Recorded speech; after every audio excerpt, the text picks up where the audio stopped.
How you doing, man? Doing good, Jess. How are you today?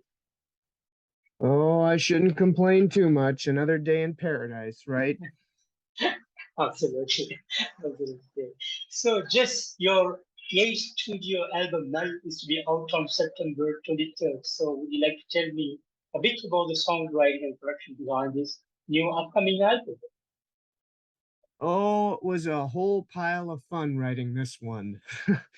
We'd started writing material again late 2019, like pre-pandemic, after I guess 2 years of not really writing anything. Getting the band back in the same room together to try to generate ideas. And then the pandemic hit, and I threw all of it out because I just didn't feel like any of it meant anything anymore.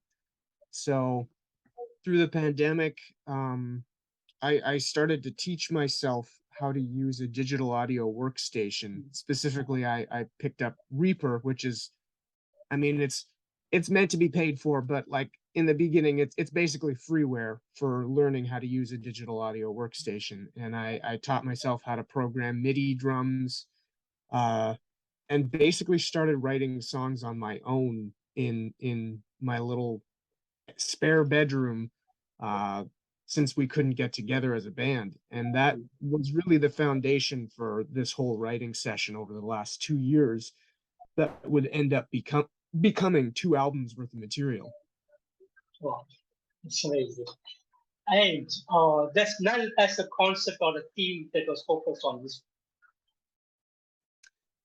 Um, we honestly felt like the concept of Null ended up fitting the general mood of the album. And I mean, Scott pitched the title Null in combination with the album that will come out next year too. It's Null slash Void, which kind of seems like an existential cliche, but given the way the last couple years have been, it honestly fit the feeling of all this.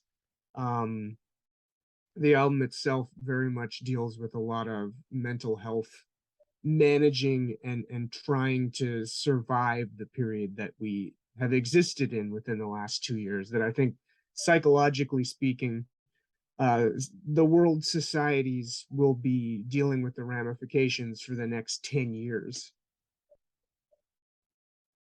And any plans on the day of the release on September 23rd? Oh, plans? We're hitting the road right away. We're playing a show in our hometown on September 23rd. We're playing Saskatoon in Canada the next night, then Calgary, then Edmonton. And then we're taking about a month off, and then we're going down to the US for 3 weeks.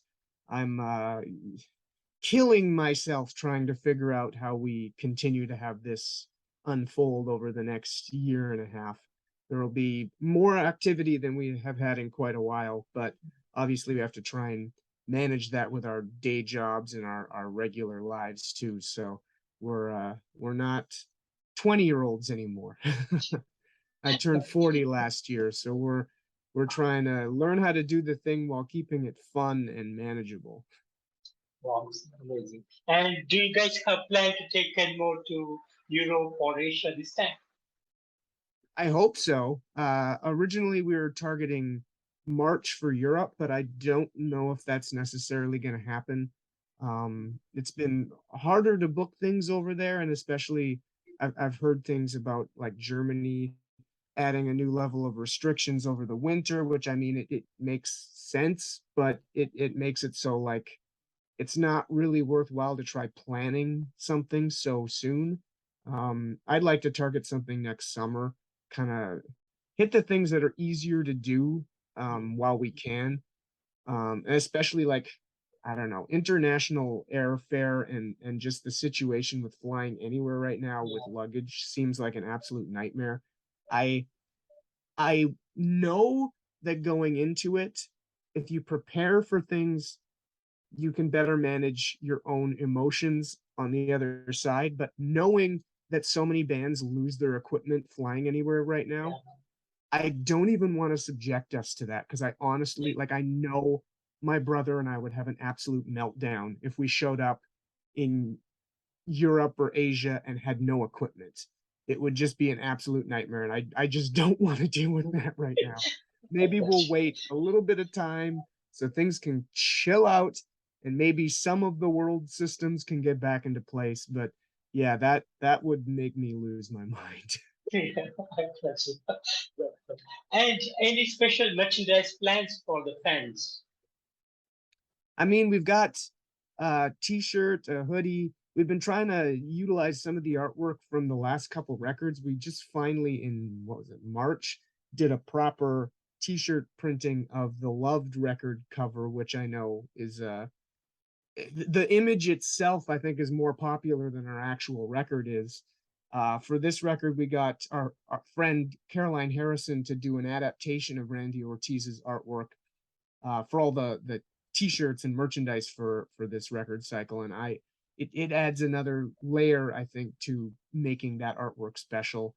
I mean, I've got her working on another t-shirt for somewhere down the line. We're trying to keep it simple while also making cool pieces of art for people to check out, because I don't want to make just 800 shirts for the sake of.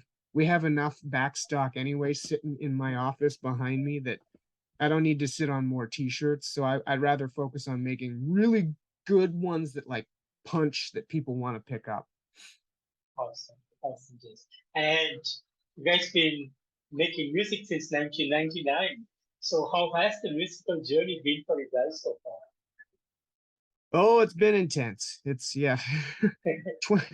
23 years feels like 100 at this point. Um, but I like to think that we're still making music that is just as energized and vital as when we were teenagers. So the moment that feels like that stops, I think we will shift gears to doing something else, or at least something else style wise, because I want to be honest in the process and I want to respect this style as I do more than anything else in life.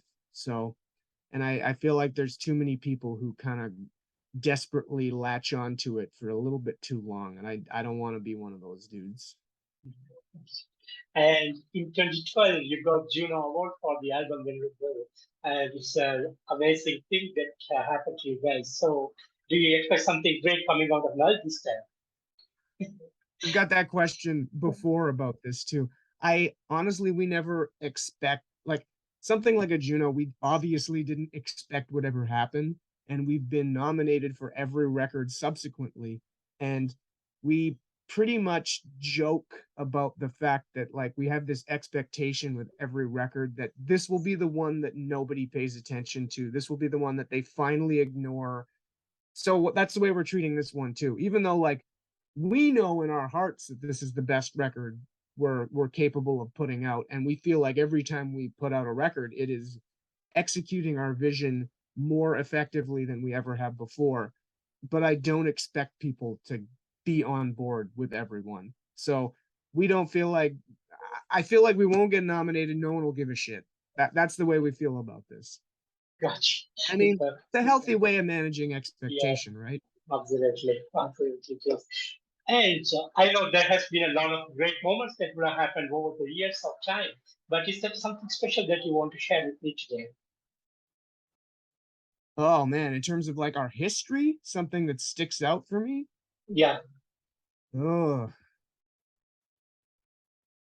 I mean, even just in the past couple years, like with the last record cycle, we did literally the last like short tour we did. We played two festivals, one in Vancouver, Modified Ghost Festival, and then we played in Seattle the next weekend for Northwest Terror Fest. Being able to play festivals like that, it just reminds you of how cool being in a band that has done anything that anyone gives a shit about. You get to hang out with other people who are doing the thing and are excited about doing the thing and playing to people who just genuinely love this music and love consuming it. So things like that, and to be able to get to do that again with this record cycle, I hope we can line up some cool events. I think the touring we have planned out for the fall is about as cool as we could have done it. We've got really great bands in every like little region that we're playing with. So that's really what this is all about for me. And I just want to keep consuming music and being a part of this community. That's what really matters to me. Okay, and just finally, what would be the message that you want to give to the fans around the world? I just hope people check out the new record with an open mind. I know we've been around for a long time, so sometimes it's like, well, I don't need to listen to that. I like to think we bring something new to the table every time, and especially since we've added a fourth member, it's worth checking out what we're doing. As I said earlier, I feel like every time we record something, we've learned how to do what's in our heads better than we could before. And this album, I mean, this album especially, I feel like my vocals are better than they've ever been. So if you've ever given a shit about this type of music, check it out, stream it, buy it if you like it, come see us at a show. That's the way to do it. Wonderful, yes. And just I want to thank you so much for giving me today this wonderful opportunity to have you on the interview. A real pleasure. And thanks to you for amazing music that you've been giving us over the years. And thanks to the upcoming album on September 22 Null. We are all looking forward for the release and hope to see you guys on the road real soon. Hell yeah, man. Thank you for having me. I appreciate it. Pleasure. Thank you. Have a good day. Take care. Bye-bye. You too. Take care, my man.